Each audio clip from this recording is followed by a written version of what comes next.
माँ की बुराइयाँ।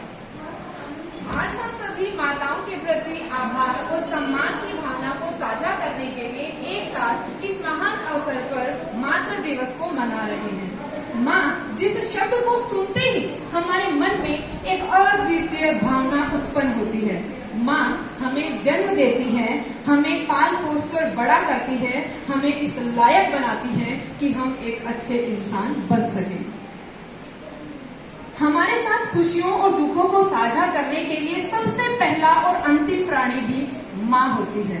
माँ हमारी पहली गुरु होती है जो हमें जीवन की मूल शिक्षा देती है। माँ की ममता, माँ का प्यार, बाकी सब सूना है संसार। माँ की ममता, प्यार और समर्पण अनमोल होते हैं। वह हमें अपने साथी के रूप में नहीं बल्कि हमारे लिए दिल के सबसे करीब इंसानों में से एक होती है।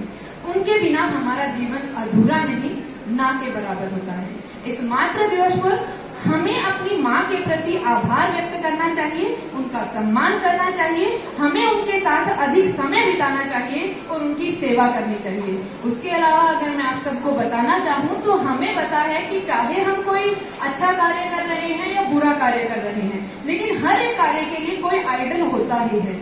तो अगर मैं मेरी इच्छा की बात करूं तो मैं चाहती हूं कि मेरा बेटा अपने दादाजी जैसा बने। वैसे तो अगर एक अच्छी माँ होगी तो उसकी इच्छा होगी कि उसका बेटा मोदी जी जैसा बने। मैं यहाँ किसी राजनीतिज्ञ की बात नहीं कर रही हूँ, मैं बात कर रही हूँ हमारे भारत के सबसे अच्छे बेटे की, जिसने अपना सब कुछ त्याग दिया था, लेकिन वो समय समय पर अपनी माँ के पास जरूर जाते रहे थे और आज भी वो बहुत बार अपने विचारों में, अपने शब्दों में अपनी माँ को याद कर लेते हैं। मैंने ये बात इसलिए कही कि मैं अपने बेटे को उसके दादाजी जैसा बनाना चाहती हूँ, क्योंकि मैंने अपनी इतने साल की उम्र में सिर्फ एक वो प्राणी देखा है जिसने अपनी माँ के जीते जी तो उसे याद किया ही, लेकिन 70 साल का आदमी आज भी अपनी माँ को याद करके रो देता है। और मुझे उम्मीद नहीं है किसी से कि उनके जाने के बाद कोई और उस माँ को याद करेगा। So happy mother's day to all of you. Thank you.